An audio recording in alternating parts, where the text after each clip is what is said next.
Today's social media segment is brought to you by Terrebonne General Health System. Your health is our legacy. Rouse's, you're either local or you're not.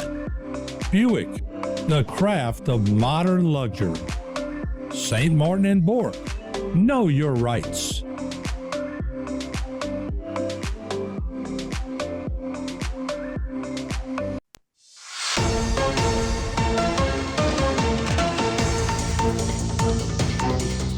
Everybody, welcome back to Bayou Time. Harry McCullough here. We're going to check in with a couple of incidents that happened in Lafourche Parish, one involving a shooting that actually took place where they ended up taking place over a couple of different parishes.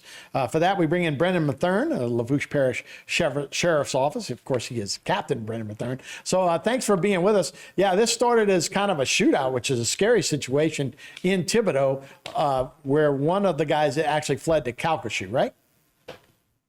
Yeah, we actually had 3 individuals involved in this shooting, and all 3 ended up under arrest, which is kind of an odd situation. But basically, the story begins with 33-year-old Ronald Vallejo and 45-year-old Floyd Gage at Gage's residence on June 29th, and they get into an argument. This resulted in Vallejo leaving. He returned around 7:15 with 35-year-old David Bonds with him. And when Gage came outside to greet them, essentially, Vallejo and Bonds opened fire. They shot Gage in the arm. He ultimately retreated into the residence to get away. Both Vallejo and Bonds then proceeded into the residence following him. Gage started shooting back at him. He actually struck Bonds in the hip. And then Vallejo and Bonds left the scene.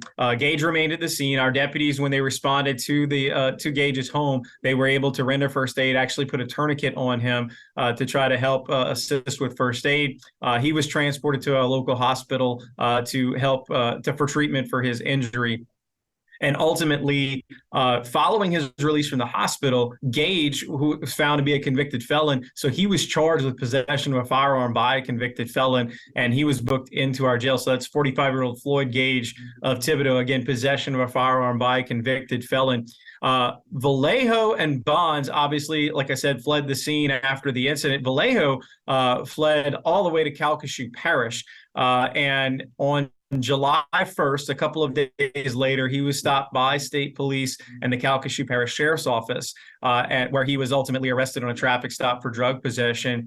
So he is actually still being held in the custody of Calcasieu Parish Sheriff's Office. But 33-year-old Ronald Vallejo is charged with attempted second-degree murder of Floyd Gage, as well as possession of a firearm by a convicted felon here in Lafourche Parish. The recent update to this story, Harry, is that on July 18th, investigators were able to locate and arrest David Bonds. They also conducted a search of his residence. They found a loaded firearm. So he was ultimately booked with attempted second-degree murder, as well as possession of a firearm by a convicted felon from the shooting itself. He was charged with a second count of possession of a firearm by a convicted felon when they found the firearm at his residence. And he is booked into the Lafourche Parish Correctional Complex. His bail is set at $650,000. By the way, he's also being held for Louisiana probation and parole. That's quite a story. You kind of feel for Gage, who was kind of set up and ambushed, and then he ends up getting arrested too. Obviously, a tough night for him and for everyone involved. So yeah, that'll be an interesting case to follow. Also, down the bayou a little bit in Galliano, you also had a drug arrest, right? That's correct. Narcotics agents had actually been investigating 45-year-old Wendy Keefe of Galliano. Through part of their investigation, she was an alleged drug dealer in the Galliano area, believed to be selling narcotics out of her apartment on West 133rd Street in Galliano. So ultimately, as part of that investigation, they obtained intelligence that Keefe, along with 52-year-old Tessie Gobert of La Rose, had recently were traveling to the Lafayette area to pick up some narcotics to bring back to Lafourche. So on July 20th at around 7:30 p.m., the agents found Gobert's vehicle traveling on LA 308 in Raceland. Obviously, Gobert was with Keefe in the vehicle, as the intelligence indicated. A narcotics canine deputy was on scene, alerted to the possible presence of narcotics inside the vehicle. And during a search, agents found Valium, methamphetamine, marijuana, synthetic marijuana, as well as drug paraphernalia. Some of them belonged to Gobert, some belonged to Keefe, so they were both ended up being charged in the incident. As you see here, Keefe was charged with possession of the synthetic marijuana and meth, as well as the drug paraphernalia.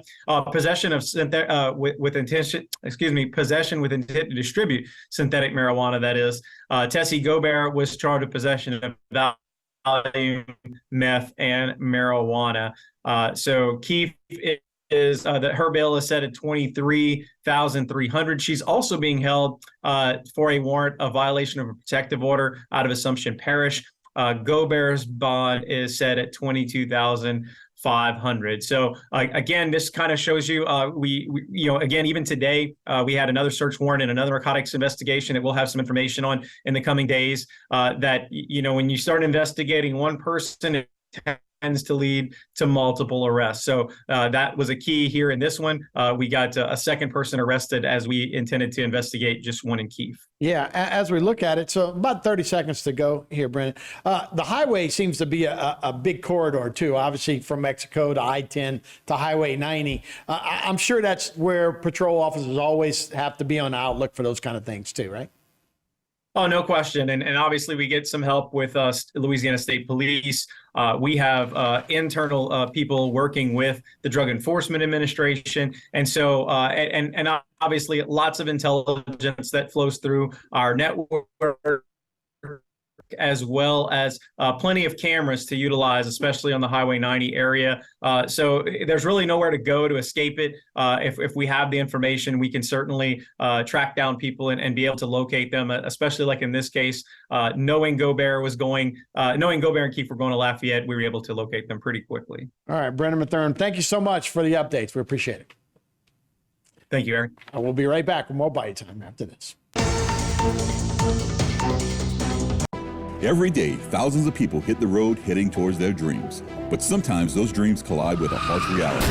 Auto accidents with 18-wheelers can change lives in an instant. That's why you need the experience and expertise of St. Martin & Bourke. With over 50 years of experience, St. Martin & Bourke have fought for justice for the victims of truck accidents. If you've been in a wreck with an 18-wheeler, know your rights. Call St. Martin & Bourke today to schedule your free consultation.